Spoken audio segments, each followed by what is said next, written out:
Also, surrounding yourself with people that are doing what you want to do. I joined the design organization and I met business owners who were running studios, just seeing that it's possible. Being in proximity with people who are doing that are making the money that you want to be making on your own. Just seeing that if it's possible for them, it's totally possible for you, but you might just not know exactly the steps to take yet. Hello, and welcome to the Shift Your Day Job podcast. I'm Brittany Cates, your host and companion on this incredible journey of career transformation. Get ready for inspiring stories, valuable insights, and a roadmap to shift your mindset towards a more fulfilling professional life. In each episode, we explore the remarkable journeys of individuals who made the leap from one career to another. As we navigate through these stories together, you'll find motivation, strategies, and the confidence to pursue your dreams. Whether you're feeling stuck, contemplating a change, or just seeking a dose of inspiration, this podcast is your weekly companion. Tune in every Thursday as we uncover the secrets to shifting your day job. I'm Brittany Cates, and I'm here to guide you on your path to a more fulfilling career. Hello, and welcome to the Shift Your Day Job podcast. I'm your host, Brittany Cates, and today I'm excited to introduce our guest.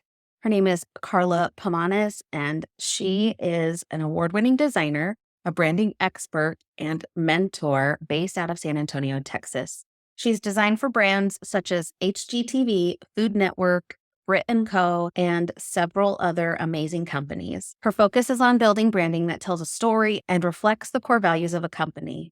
She created the Brand Design Academy to share the knowledge and experience she has learned over 15 years working with corporate brands and small businesses. She and I have crossed paths in a Facebook community that we're both a part of, and I have seen her designs firsthand. They are beautiful. I am an admirer of her work. She uses a lot of vibrant colors in her branding, which really resonate with me. And I'm really excited to connect with her personally on the podcast today. Please join me in welcoming Karla to the podcast. Hi, Karla. Thank you so much for being here with me today. How are you? Hi, Brittany. I'm good. Thank you for having me. Good. I really admire the branding business that you have. I am an artist and designer myself, and so I just love seeing your posts about your latest projects and the colors that you use in it and like just how vibrant they are. And that's my avenue. So I really love it. I Seeing love what you learning do. about that. I love learning about that. I love color. I think we can tell many stories just through color and like a simple way to tell a story of a brand and in logos, marks, and just visual identity. Awesome. Yeah. I admire your work and I'm grateful that you're here today sharing your path on how you got there. So if you don't mind, maybe starting with a little bit of background about yourself and your career journey. Of course. So I went to school for graphic design. When I was little, I always knew I wanted to do something art related. I'm originally from Mexico. And back in my hometown, there was no such thing as having careers in the arts. And the most creative career was graphic design. So I thought like, okay, I'm going to be a graphic designer because that's the most artsy degree that's in there, not knowing what a graphic designer was. Later, I learned that things that I appreciate about art, like I used to collect like tags from clothing because I liked them and that was graphic design. So I moved to the US to attend college in El Paso, Texas, against my will. I didn't want to move because I had a boyfriend at the time. He's the father of my child, but now we are divorced. And I'm glad my parents pushed through for me to go and have that opportunity because it had led me to many great job opportunities. And I love how valued is the art space in the US compared to how it is in Mexico. At least back then, I think it's just getting better. I graduated with my degree and I found an internship opportunity in Knoxville, Tennessee at a media company. And I fell in love with Tennessee. I came from the desert, moved to a more deserty area, and then I saw trees and I'm like, this is beautiful. And the South and people were so friendly. I love it here. I want to move here. And I was there for 6 weeks. I'm like, I need to come back. And I email asking for that opportunity. Like, even how I got the internship was me reaching out to get the opportunity for an internship. Someone went to talk about this company when I had a communications class, and they mentioned that they had an in house design group. And I liked the brochures that they were handing design wise. And I was like, okay. So I reach out and say, like, you said that you have a design team. I'll be like, if you have internships available, they made an internship available for me just by asking. And it's so funny looking back many years after how many things I have accomplished in my life by just asking. And before I graduated, I sent them an email saying, hey, I'm about to graduate. Do you have a position for me? And they opened a position for me, which was amazing. So I moved from El Paso to Tennessee. And I was like, okay, if I can get at least like a couple years of experience and then move from there. Those couple of years ended up to being 10, literally 10 years with the company. It was Cable Networks, HGTV Food Network, the parent company. It's in Knoxville, Tennessee, Travel Channel, many more. And well, nobody watches cable anymore. So it's a dying industry. And Discovery acquired the company, and I was let go with my whole department. And that was one of the catalysts where I started to plant the seeds of what I wanted to do next. And it's just a hardship that it was really hard to endure um, because I really love the company. But then after being laid off the first time, at least I was being very well taken care of with a good severance package. I was trying to just figure out my next steps, and I reassessed what I really loved from what I did. And my favorite things was branding projects, non specifically directed to the brands, because what I wanted to do is I want to design on the look and feel of something. So when I got to brand internal events, or when we work with organizations that we have to create a full branding from scratch, that was what I was most passionate about. And also doing design for good. Whenever we did like campaigns, we did this annual United Way campaign where we raised $1 million. Those were my favorite. Like my card is in there for the purpose of the cause. And then also when it comes to creating something from scratch. So I decided to narrow down and offer brand design services, but I didn't know what I was doing. I just thought, okay, if I build a website, they'll come. And I had just taken little projects here and there that people will refer me to. So that layoff led me to move to Connecticut, where my ex-husband had a job opportunity with ESPN, and the headquarters were there. That's where he always wanted to go. And while I was trying to figure out this business, and I was still scared to go on my own, I applied for jobs.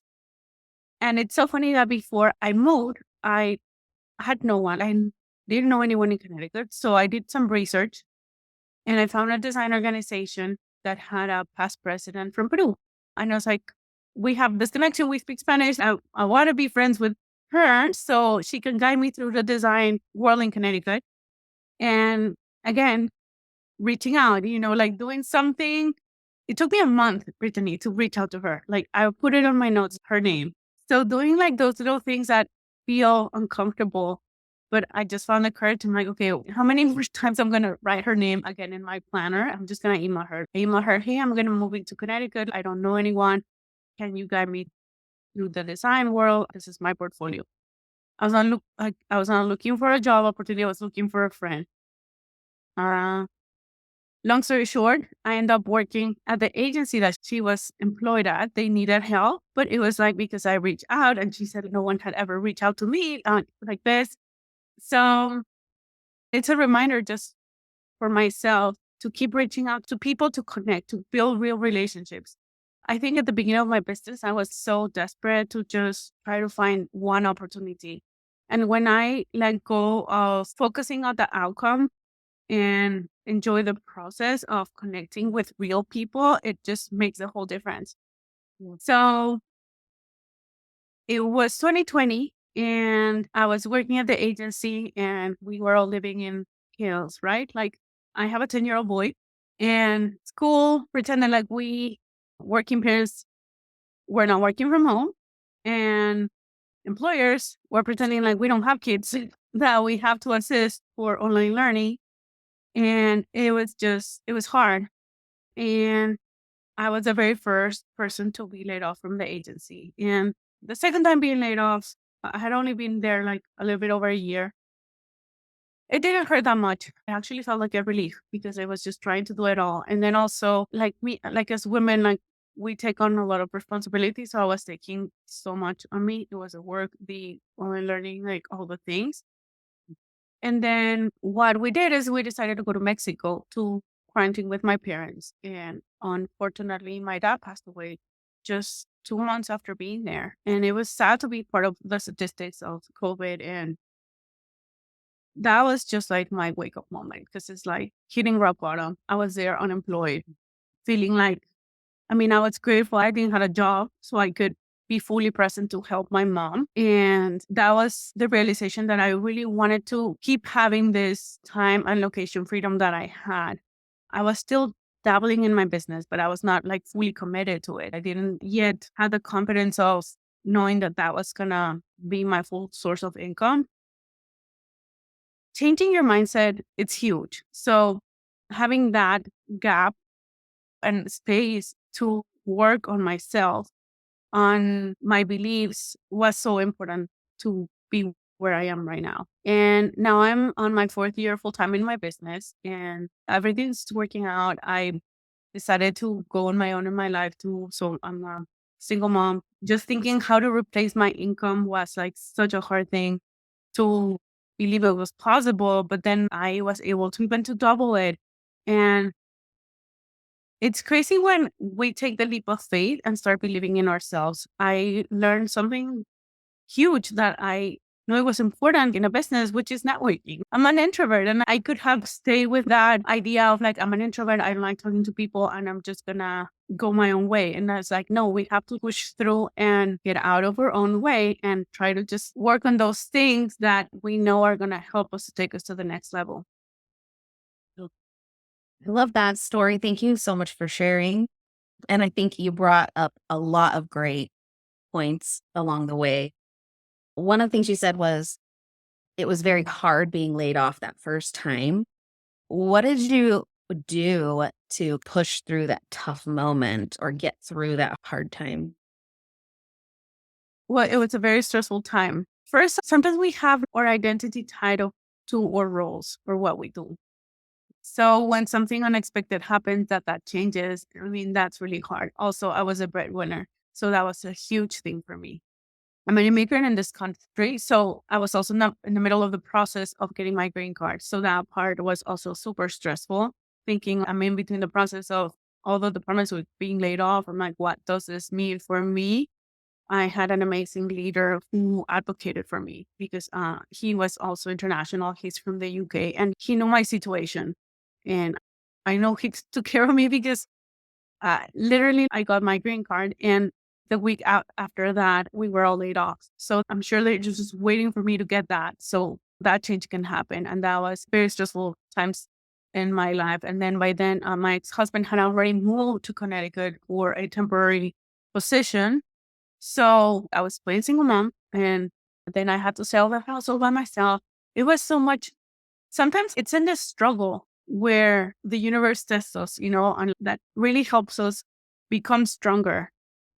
So what I did is I dove myself into personal development while I was unemployed. I was like, I need to work on myself. And I learned so many things. I hadn't never given myself the time to do that inner work on changing habits, changing thoughts, and also, one thing that I think is so important is to believe on the vision that we want, regardless of our current reality. Sometimes we just give ourselves all these excuses that this will be impossible for us because X, Y, and Z. Having like pure belief that things are going to work out regardless of our current circumstances. So, yeah, I feel like I had to just surrender. And whenever I stopped chasing, things stopped working out for me, both finding a job and then also when I was building my business as well. So I don't know if that answered your question, but I guess it's more about the process that I went through from my first time being laid off. And also, sometimes we don't have that urgency of like moving fast. I had this cushion of savings and a severance package. And sometimes we don't move fast because we don't have that urgency or that need. But I think that's the importance about finding why you're doing what you want to do. Like focus on the purpose, not necessarily the necessity of making a buck, but why is why you're doing what you're doing. And always go back to that. The second time around, I really had to look into more like the necessity, and especially knowing that I wanted to leave my marriage, and it was like it has to work or it has to work. And now I have the time to put in the work, because the moment I made the decision that I was not gonna longer keep filing unemployment, that was it. It was like this has to work, and this is no longer the extra money. This is either I show up or I don't have any money to put roofs in our tops, and food on the table. Yeah. So it's a very different mindset. Yeah, for sure. It reminds me of this concept of grit and how you get to a point maybe where you choose to either push forward or give up, I guess. And if you have that why and the drive for more, then you're going to do whatever it takes. And so, Exactly. And don't get me wrong, a couple times a year, I have ideas like, okay, well, worst things, I can go and find a job. Like there's seasons because it's a lot. It's all on us. It's running a business. It's not easy. It's the ebbs and flows. But once you get the ropes of it, you know the things that you need to be doing. There's work that can be done to keep moving forward, even though the money's not coming in yet, but it's just building that foundation.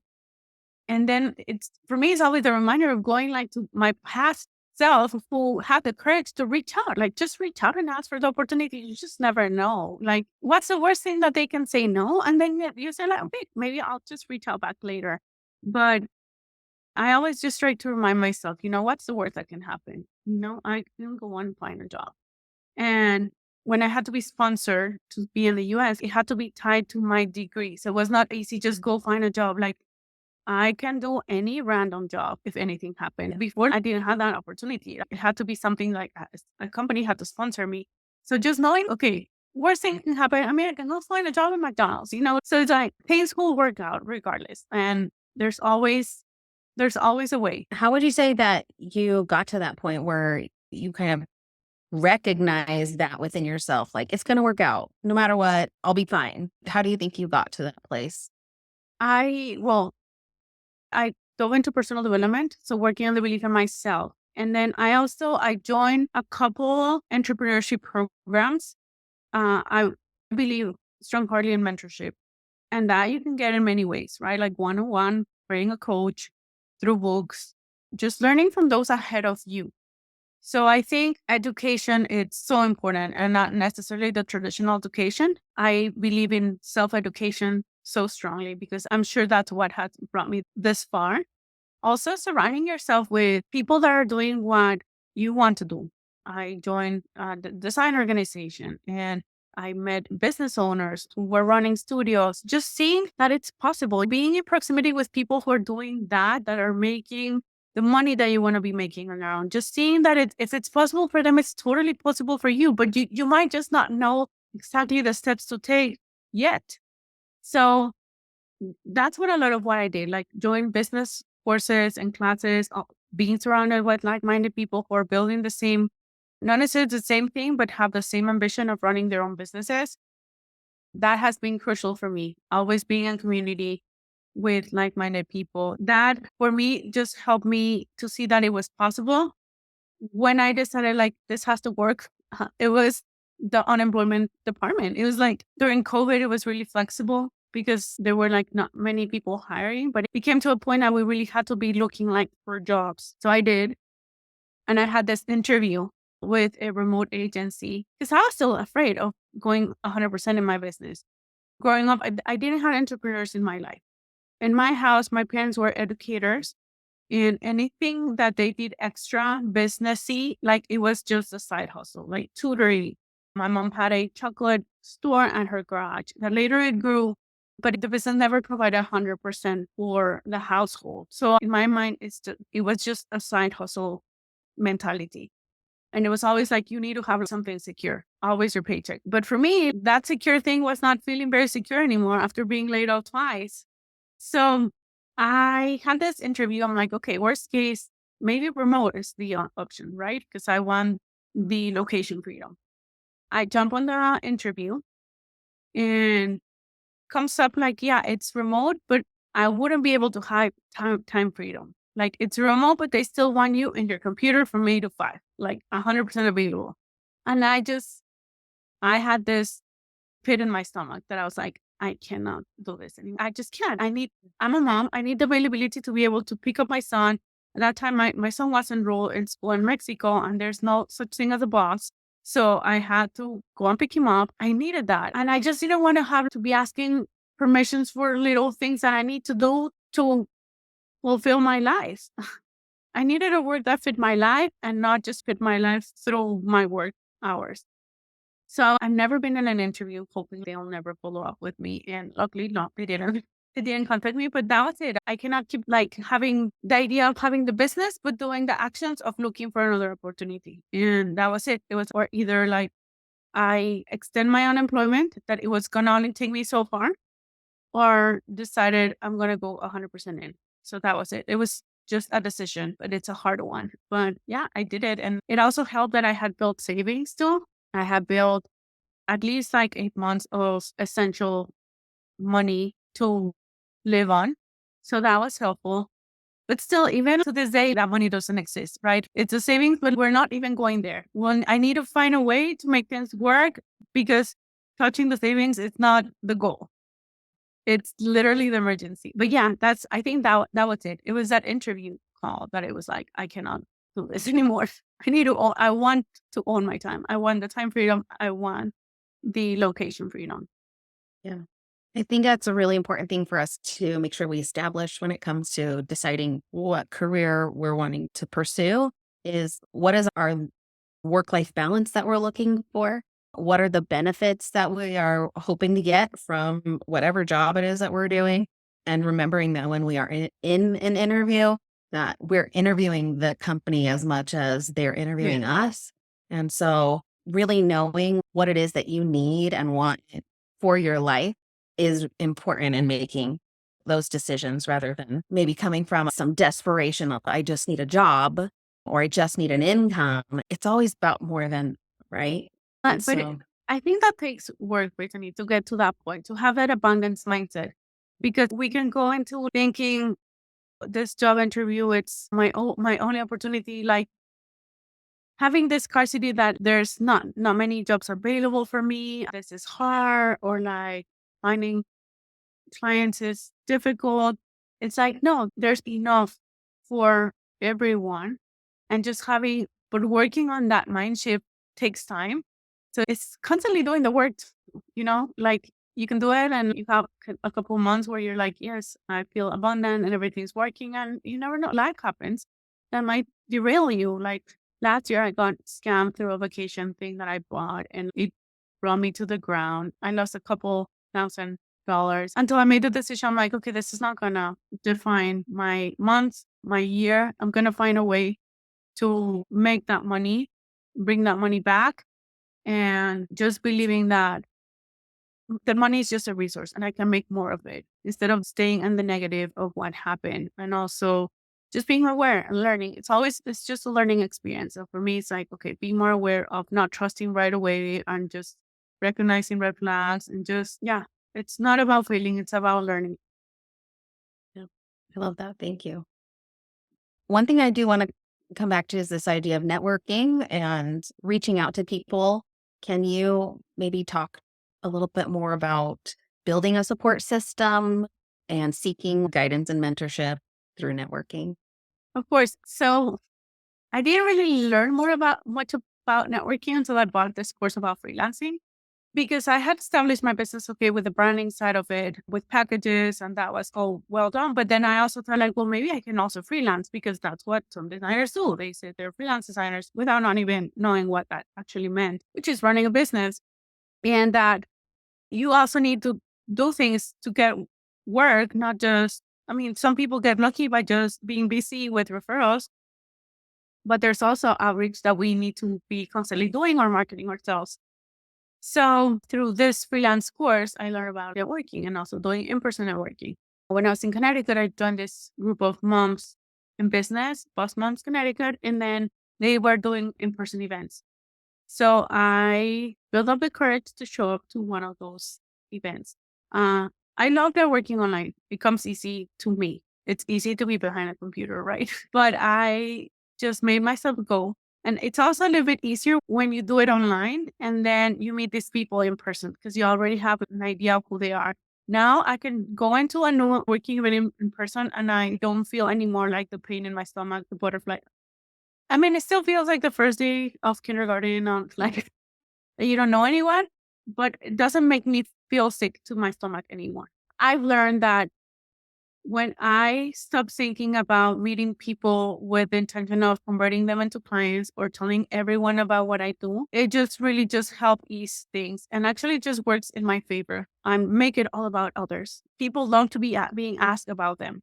So I'm curious and asking them about what they do. And if they ask back, I'll share what I do. But that really helps me so much to liberate about feeling tension on like if I'm going to say the right words or not. So it's like, make it all about them. So I would say find local events where you can meet people that you can serve. I just recently came from a photographer's conference in Florida. I was there just to learn about the speakers. That's another thing too. Like sometimes we join things thinking like we need to take advantage of all the things. Like if I join a course thinking like I need to look at all the modules, connect with all the community, do all the homework. No, like you can just join a course because you want to learn of a specific module. Or you just want to join a course because they said the community is great. So like you don't have to go with the mentality of doing it all perfectly. So I went with the mentality, I'm like, I'm going to go listen to the speakers and that's it. I didn't even have like cards with me, but I do always have like a QR code that links to my website to connect with people. I end up being one of the best conferences I've ever been to.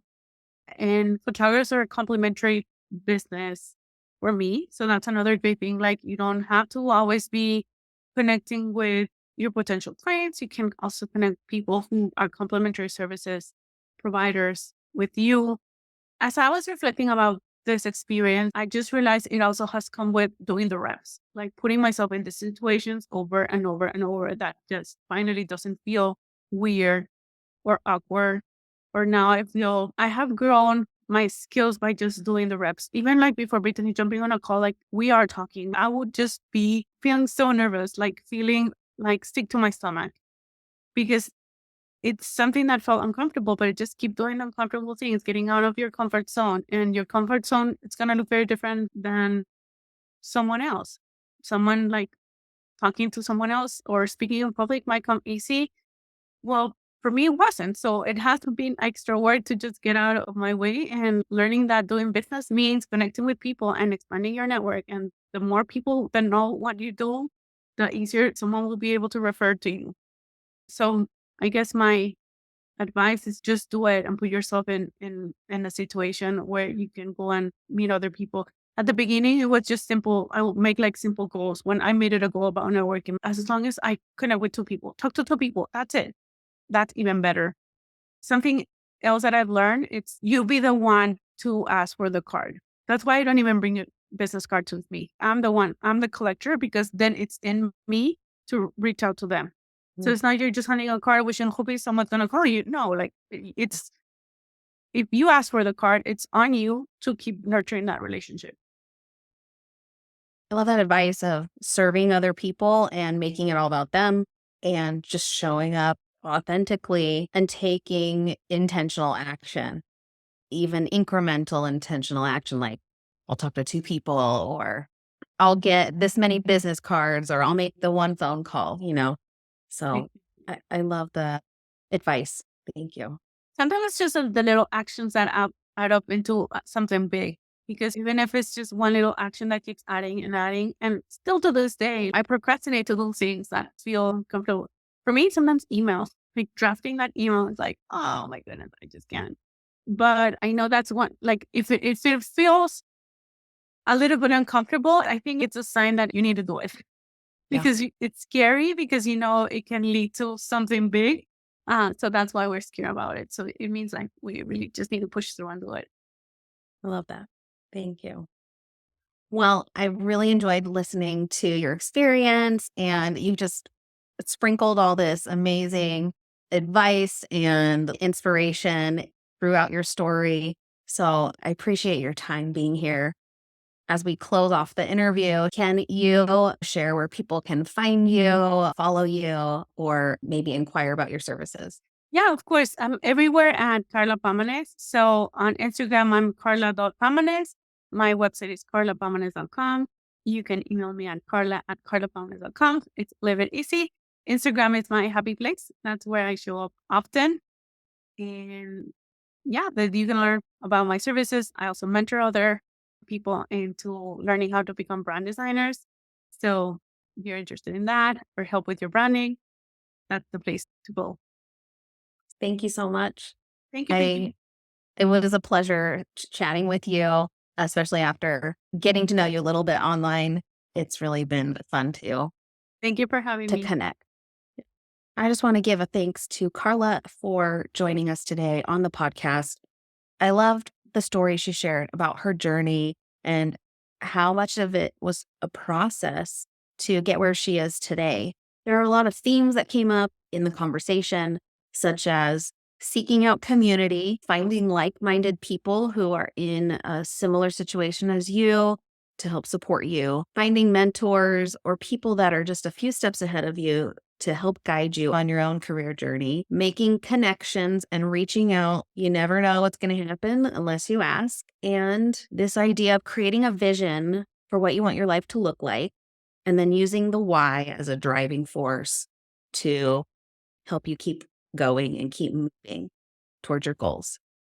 I hope you enjoyed this episode as much as I did. If you could leave a review on the podcast, that would help with getting the word out. I would also love to hear about your experience with this podcast and any ways that it has helped as you navigate career change. Again, thank you for being here.